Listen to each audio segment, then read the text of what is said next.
Excitement surrounding Denver's new women's soccer league team is still the talk of the town. There are plans for a temporary stadium in Centennial and a permanent one in Denver. But Denver is being asked to pony up tens of millions of dollars for the project. So is that reasonable? Will it be worth it? Denver 7's Veronica Costa in the studio with that tonight, with the amount and what it would be used for. Veronica. You know, we're talking $70 million. That is what the ownership group for this team wants the city to partner in on to, one, acquire the land the permanent stadium would be built on, and then two, make improvements to the area around it. The proposed site for the permanent Denver Women's Soccer League team stadium has sat vacant for years. This has been a question mark. A question about the site that could now be answered by a new soccer stadium, though Denver's potential $70 million contribution to the project is facing major skepticism. So we really have to be careful about our dollars. I think that goes without saying. The team's ownership presented the agreement to the South Platte River Committee Wednesday, laying out the plan to use up to $50 million to acquire the land and make stadium improvements.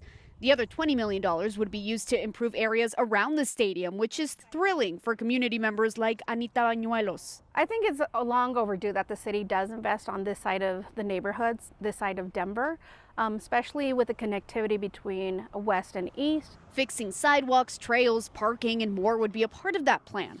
But in Wednesday's committee meeting, some shared uncertainty over the current financial climate, the city's pocketbook, and the stadium itself. We are facing the collapse of global financial markets.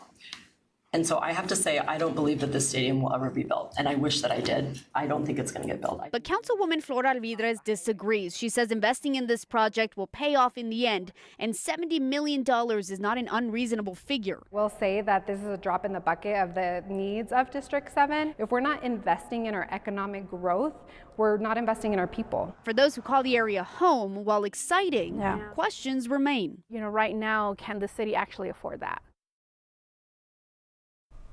And Councilwoman Alvidrez says the $70 million would come from leftover bond funds. Some of the skeptic council members argue that money may be needed for something more pressing sometime in the future. The committee is set to vote on whether or not to forward this plan to full council. That'll happen in a couple of weeks. As for the cost of that actual stadium, that's estimated to be between $150 and $200 million. The ownership group is on the hook for that price. In studio, I'm Veronica Costa, Denver 7.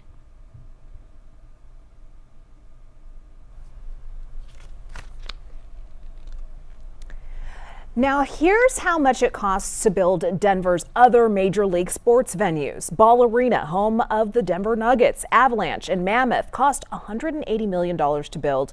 That opened in 1999. It seats up to 19,520 people during basketball games. Construction of Empower Field at Mile High started that same year. It cost more than $400 million and seats 76,000 fans. And Coors Field, which opened in 1995, cost $215 million.